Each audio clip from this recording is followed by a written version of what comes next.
So lights out. I have a ritual when I get off work, which I teach school, you just heard. But many days I'll get on my bike.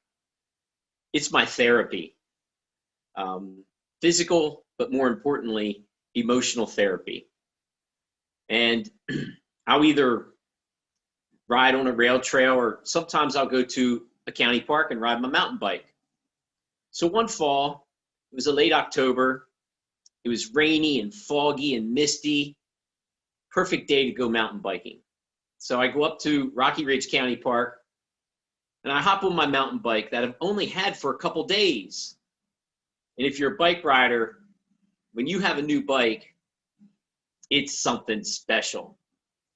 So I'm on this bike that's something special.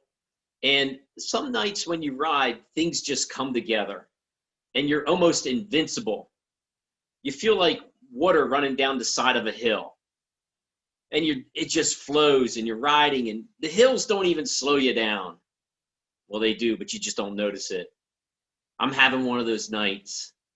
And of course, there's nobody in the park because the weather is horrendous, just perfect.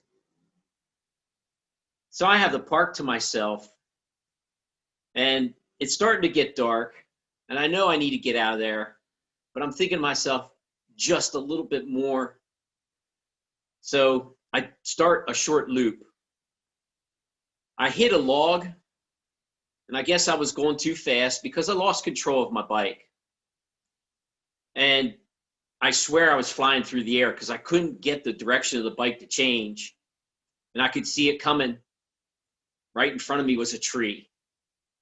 And it got closer and closer. And I entered like a time warp because it seemed like I was moving slow motion and this tree was coming at me. And I can remember today a close-up vision of the bark of the tree, and then the lights went out. I hit the tree square on my face, right on the right side. I had my helmet on, but my face hit the tree first, and then it went dark.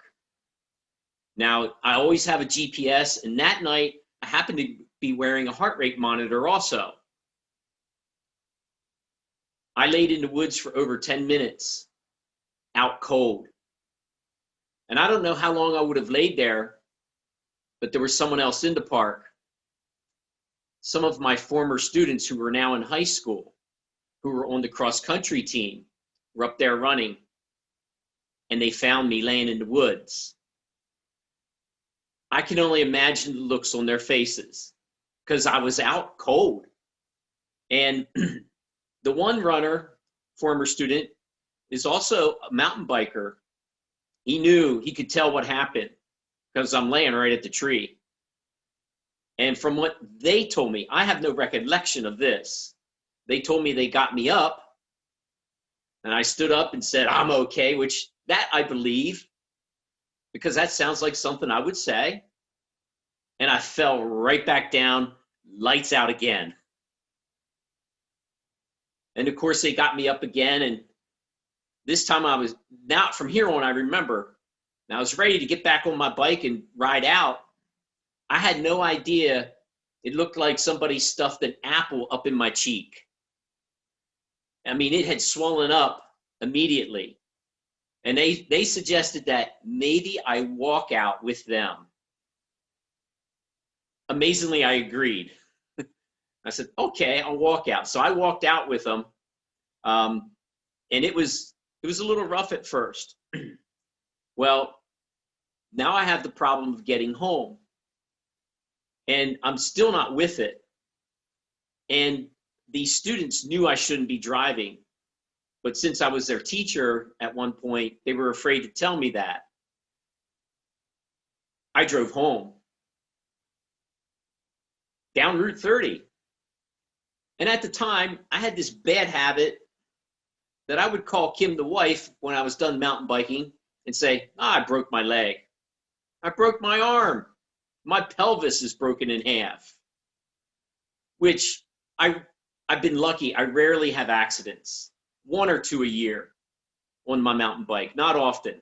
So I don't break things. Well, this night I called her and told her I hit a tree and that my face is all swollen up. Of course, she did not believe me. I said, well, wait till I get home. I get home. Well, she lowered the boom and lights out again. Why didn't I go to the hospital? So she loads me up, takes me into Memorial Hospital because the wait time was shorter than at York Hospital in their emergency room. And they do all the x-rays and so forth. And of course, I'm fine, except for that apple under my cheek. And no concussion, no broken bones around my eye socket. And amazingly, the lights are still on for that tree today. Trust me, I want to go up and cut it down so many times. And I know exactly which tree it is. And every time I ride by it today, I kind of point my finger at it. But it's still alive.